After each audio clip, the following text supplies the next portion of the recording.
to tell about the queen inside you. You know her well, she's fierce and she's bold, with the heart of gold. In her veins she carries stories untold. Every step she takes, she owns the In a ground vibrant in town her near eyes. Lagos, a You young see woman named Amina faced numerous challenges in her pursuit of education. High school was a constant struggle, and despite her best efforts, she eventually dropped out without graduating. Amina's academic difficulties, however, did not overshadow her discovery of a remarkable talent: singing. She loved to sing and had a lovely voice. It was captivating, a gift that brought her solace and garnered attention. Amina soon became a part of a local band, performing at various bars and events too for varied pay. She looked forward to her performances because her bandmates were like family, a time to relax and forget about the pressures of being a young woman for a while. The band was a local hit, and their name became synonymous with the joy and passion they brought to the stage. Every note she sang carried a piece of her soul, resonating with those who listened. One evening, while performing at a popular local bar, Amina's life took an unexpected turn. Among the crowd was a foreign man named Sal, who had come to Nigeria for construction work. Sal was immediately captivated by Amina's beautiful voice and charismatic stage presence. He watched her intently, completely mesmerized by her performance. After her set, Sal mustered the courage to approach her. You have an incredible voice. I'm Sal. Thank you, Sal. I'm Amina. Can I buy you a drink?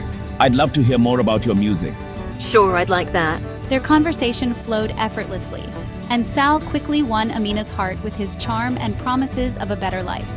He painted a picture of a future filled with opportunities and happiness, far removed from the struggles she faced in her parents' home, bound by their strict rules. Desperate for a way out and enamored with the idea of a brighter future, Amina saw Sal as her escape. She vowed to raise her future children without the rigid constraints she had grown up with, dreaming of a life filled with freedom and love.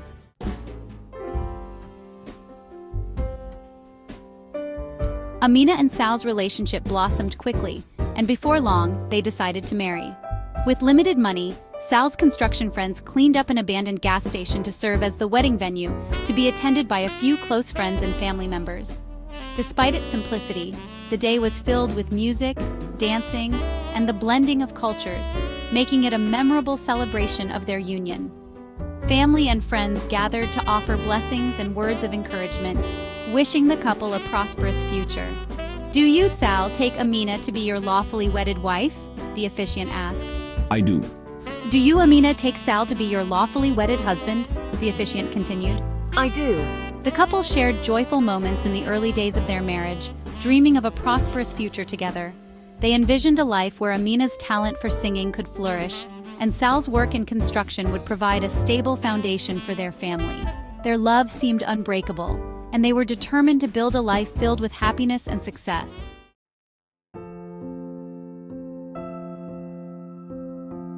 Two years into their marriage, Amina and Sal welcomed their first child, a son they named Sal Jr.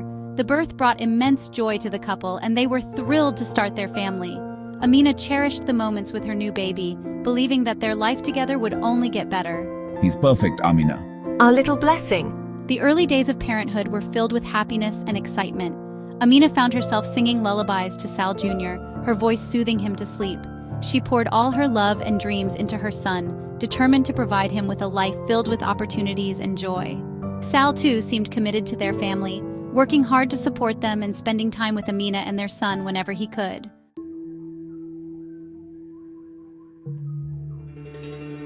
As time passed, Amina began to notice changes in Sal's behavior. His frequent absences and infidelity became apparent, casting a shadow over their once happy marriage. Amina's friends counseled her, suggesting that having another child might help Sal settle down. Desperate to save her marriage and keep her family together, Amina decided to follow their advice. Amina became pregnant again and gave birth to a beautiful daughter, Samira. She hoped that the new addition to their family would bring Sal back to her. However, Sal continued his philandering ways, even fathering a child with another woman within weeks of Samira's birth. Amina, men can be difficult. Maybe another child will make him settle down. Yes, a second child might change things, Olivia, another friend added. I hope you're right. I want my family to be whole. Despite her heartbreak, Amina remained determined to keep her family together. She tried to be a loving wife and mother, hiding her pain behind a brave face. She believed that if she held on long enough, things would eventually get better.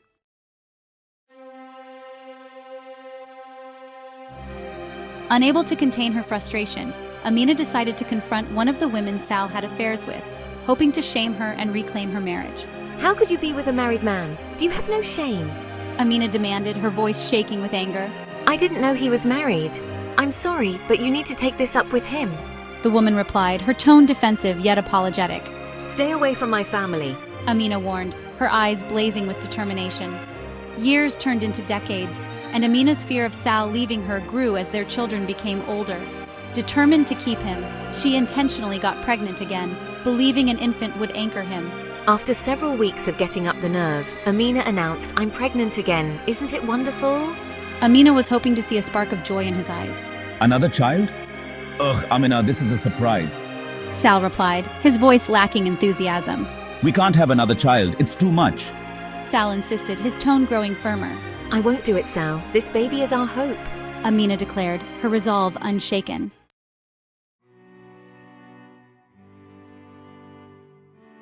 Amina refused to terminate the pregnancy and gave birth to Dave, who was born with slight mental limitations, although visually normal.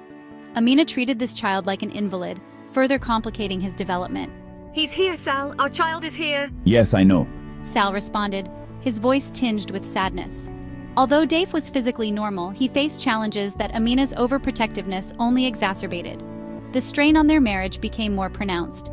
Sal's behavior didn't change, and Amina felt more trapped than ever. Out of exasperation, she started to share her feelings with Dave, leading him to disrespect his father and turn to drugs out of depression. Why did you stay with him, Mom? He never cared about you. Dave questioned, his voice filled with frustration and confusion. I did it for you, for all of us. I didn't make good choices as a young person, and now I'm suffering for it. Amina admitted, her voice heavy with regret.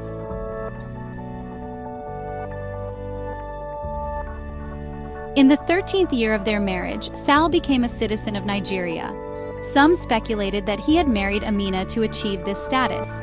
Amina subtly discouraged Sal from completing the citizenship process, fearing it would make it easier for him to leave her. When Dave graduated high school, Sal left for good. Amina was left with no money and no place to turn, so she moved back to her parents' house with her near-adult son. I need to go, Amina. This isn't working. You're abandoning us, Sal. How could you? I told you years ago, I didn't want to continue this marriage. Bitterness consumed Amina, and she became nasty and fault-finding with everyone around her, except for Sal. Dave, who felt trapped in the dysfunctional family dynamic, became increasingly disrespectful towards his father. He struggled with depression and turned to drugs as an escape from his reality.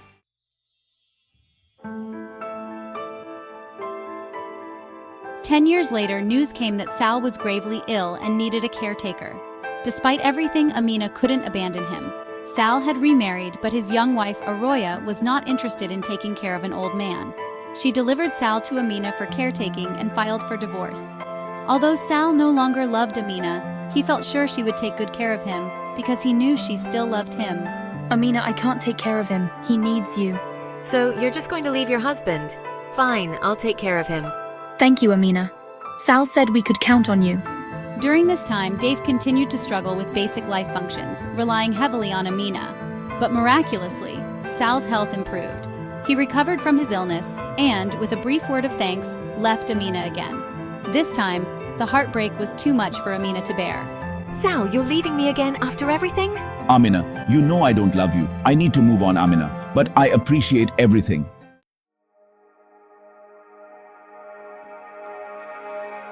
Amina's health began to fail rapidly. The years of emotional abuse and unrequited love took their toll. Her daughter Samira stepped in to care for her, watching helplessly as her mother's condition worsened. Mom, you need to rest. Let me take care of you. Thank you, Samira. I'm so tired. Amina's body weakened, and she spent her days in bed, her once vibrant spirit now a mere shadow of what it had been. She had given everything for a love that was never truly reciprocated. As she lay there, she reflected on her life and the choices she had made.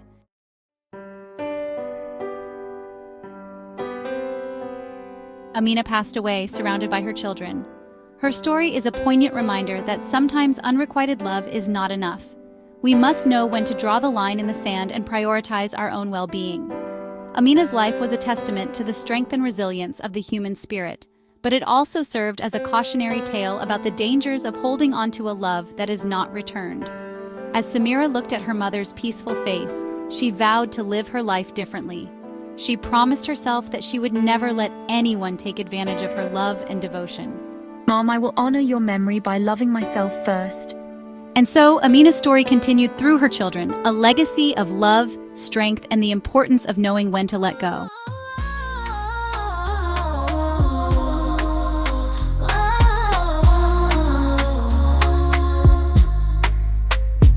Listen close, I got a story to tell about the queen inside you. You know her well, she's fierce and she's bold, with the heart of gold. In her veins she carries stories untold. Every step she takes, she owns the ground in her eyes. You see the fire when she talks. She's the essence of strength and grace in her soul. She finds her rightful place. Be an Afro queen, let your spirit shine. In your rhythm, let the world define. With every move, you reclaim your throne. In your dance, you're never alone.